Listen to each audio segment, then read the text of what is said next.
नमस्कार। मैं कपिल एक बार फिर आपके सामने। बचपन में दोहा पढ़ा था, छिमा बड़ेन को चाहिए छोटन को उत्पात। यहाँ बड़े भाई रहीम कह रहे हैं कि जो बड़ेन होते हैं उन्हें क्षमा किया जाना चाहिए और जो छोटन होते हैं उनकी ज़िंदगी में हमेशा उत्पात होना चाहिए। होता क्या है ना कि बड़ेन की ज़िंदगी में ऐसे ही बहुत कुछ होता रहता है और वो लगातार कुछ ना कुछ करते रहते। जैसे मौज आई तो नोटबंदी कर दी, या यूं ही मजे मजे में बेटी पढ़ाओ बेटी बचाओ कर दिया, स्वच्छ भारत चला दिया, स्मार्ट सिटी शुरू कर दिया, अमृतकाल कर दिया और कुछ ऑपरेशन कर दिए। ये बड़े क्योंकि मजे मजे में बहुत कुछ करते हैं, इसलिए बहुत संभव है कि उनके बहुत सारे कामों में से कुछ काम गलत खराब हो जाए, तो उन्हें माफ़ी की ज़रूरत होती है। हो सकता है बड़े भाई रहीम बहुत साल पहले से ये जानते हों, आखिर वो भी तो अकबर के दरबारी थे, इसलिए वो बड़े को माफ़ी देने की वकालत कर रहे हैं। बड़े को माफ़ी इसलिए भी लगती है कि आप यूं ही उनका कुछ कर ही नहीं सकते, क्या कर सकते हैं आप लोग।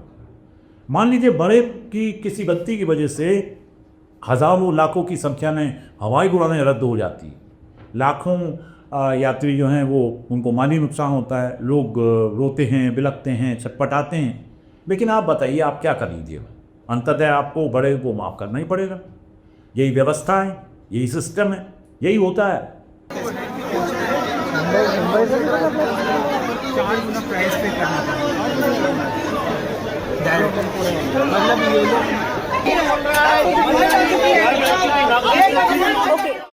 आपको याद है एक समय में कोविड हुआ था, शमशान घाट पर बाहर शवों की लाइन लगी हुई थी, बाबा 24 घंटे का वेटिंग पीरियड हो गया था, पूरा देश मुर्दागत जैसा हो गया था, लाखों लोग हजारों किलोमीटर की यात्रा कर रहे थे कि मरे भी तो आखिर अपने घर जाकर।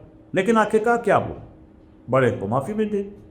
अब इसमें होता कुछ यूँ है कि बड़े भाई रहीम के दोहे के हिसाब से बड़े माफ़ी मांगता भी नहीं, बल्कि उसे स्वाभाविक माफ़ी मिल जाती है। ना कोई माफ़ी मांगता है, ना कोई माफ़ी देता है, पर मिल जाती है माफ़ी, क्योंकि छिमा बड़े को चाहिए। अगर आप किसी बड़े को माफ़ी नहीं भी देंगे तो आपसे माफ़ी छीन लेगा, खूंस लेगा। इसके लिए भी हिंदी में कहावत है, जबरा मारे और रोने भी ना दे। इस कहावत में जो जबरा है, मेरे ख्याल में बड़े भाई रहीम के दोहे में वही बड़ेन है। ये जो बड़ेन है ये मारता है और रोने पर अनिष्ट भी कर सकता है, इसलिए बड़ेन गलती करता है बेझिझक, क्योंकि उसे पता है माँ की तो मिली जानी। माफ़ी उसका अधिकार है, उसका हथियार है। वो नोटबंदी करता है और फिर तुम्हारी मुसीबत पर हंस सकता है, और जब तुम मर जाते हो तो बड़े ही नाटकीय तौर पर सज़ा पाने की घोषणा कर सकता है। भाइयों बहनों, मैंने सिर्फ देश से 50 दिन मांगे हैं, 50 दिन।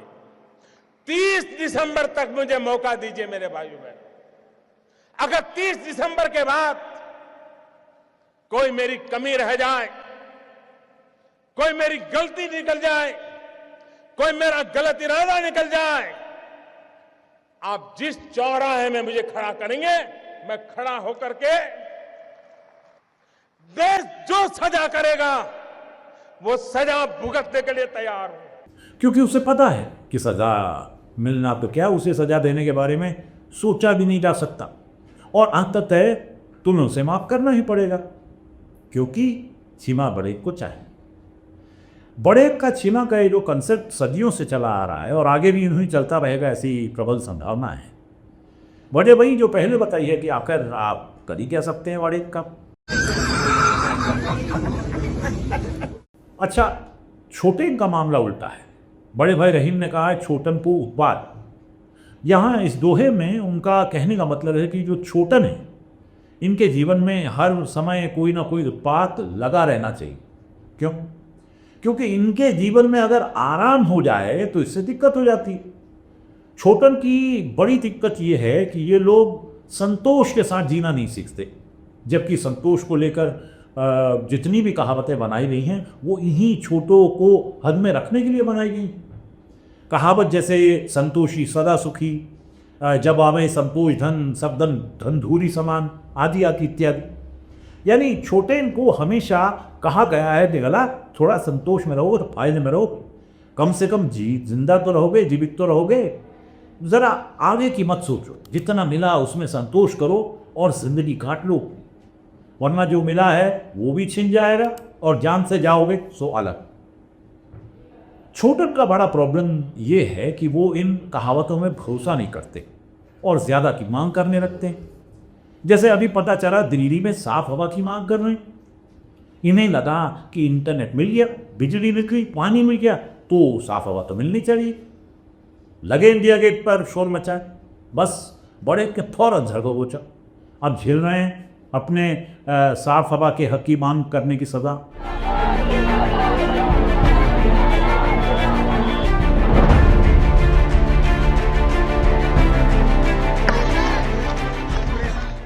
इतिहास गवाह है कि जब भी छोटन को भरपेट खाना मिला तब उसने जीवन की और सुख सुविधाओं के लिए नारे लगाए।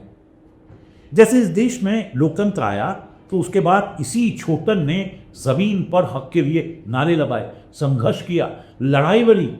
हुआ क्या? एक पूरी पीढ़ी गायब कर दी गई और आज तक नक्सल के नाम पर professor G N Sai Baba से लेकर गौतम नल्लखा तक जेल की साफ हवा में सांस ले रहे। एक थे स्टेनसन, भले मर गए, लेकिन किसी बड़े ने माफी तो दूर उनकी हत्या की जिम्मेदारी जब न ली अपने सर पर। उमर खालिद समेत तमाम बच्चों को सिर्फ इसलिए जेब की उड़द दाल या स्वाद मिल रहा है कि ये छोटेन होकर संतोष करना नहीं सीखे, लगे आज़ादी और गरीबों के हक अधिकार की आवाज़ उठाने। लेकिन गलती इनकी भी नहीं है, ये चरित्र होता है छोटनता। इन्हें शिक्षा दो तो ये हक मांगने लगते हैं, भरपेट खाना दो तो वोट करने का अधिकार मांगते हैं, और थोड़ा पढ़ने लिखने दोगे तो और ज़्यादा आज़ादी, ज़्यादा अधिकार मांगे। इसलिए बड़े भाई बहन ने कहा था कि छोटन के जीवन में हमेशा कोई ना कोई उत्पात होना चाहिए ताकि आज़ादी, प्राइवेसी, साफ हवा के बारे में शोर ना मचाएं ये लोग। छोटन की दिक्कत ये है कि इनकी ज़िंदगी में आराम हो तो दिमाग फौरन शैतान का कारखाना बन जाता है। यानी छोटन को जब जब सुविधाएं मिलती हैं, यानी जब भी उनके जीवन में मान लीजिए उत्पाद नहीं होता है तो सरकार से अजीब अजीब मांग करने लगती। अभी बड़े ने SIR करवाया।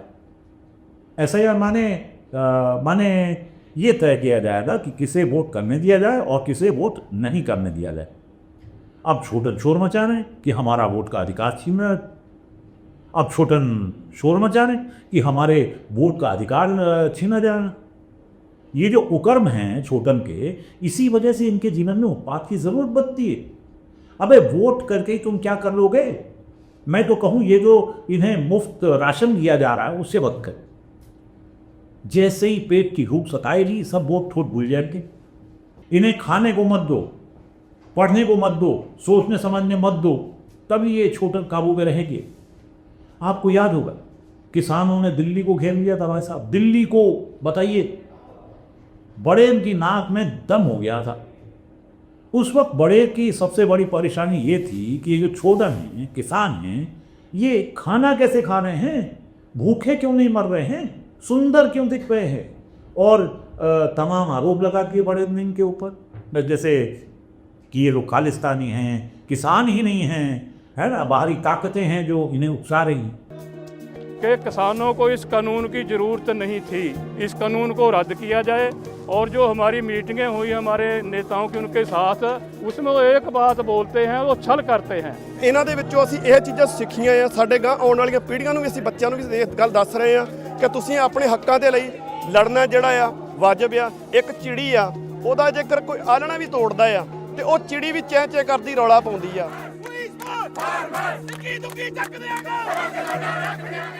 लेकिन असली बात किसी ने नहीं पकड़ी। असली बात यह है कि इन छोटन के जीवन में उत्पाद नहीं था, मुसीबत नहीं थी।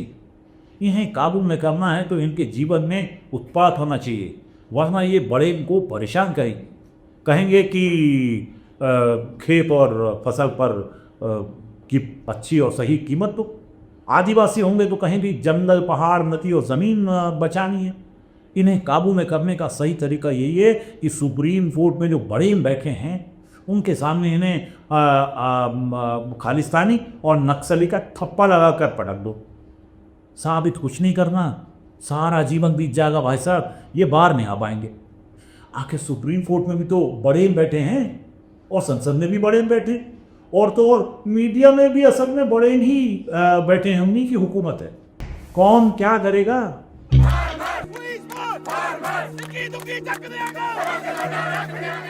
खैर साहब, फिर से आते हैं अपने असली दोहे पर। यानी बड़े भाई रहीम ने लिखा था, छिमा बड़े को चाहिए छोटन को उत्पात। तो ये छोटन का उत्पात ही दरअसल बड़ेन की शांति है। बड़ेन की शांति ही दरअसल देश की शांति थी, और देश की शांति दरअसल छोटेन की मांग और संघर्ष की खामोशी का संकेत है। खैर, चचा जो थे हमारे गालिब, वो भी बड़े भाई रहीम की तर्ज पर एक सुंदर सुंदर शेर कह गए। सुनिए, बड़े बड़े लोगों की मोटर गाड़ी और हीरो होंडा अलस, हमन गरीबन के साइकिल जुलुमवा, चलने में टायर फटे फट से। अब आप इसका तर्जुमा कीजिए कि चचा आखिर कहना क्या चाहते थे। लेकिन बड़े भाई रहीम पक्का यही कहना चाहते थे कि छोटन की ज़िंदगी में उत्पात मचा के रखिए ताकि देश में शांति रहे। बाकी आपकी मर्जी। नमस्कार।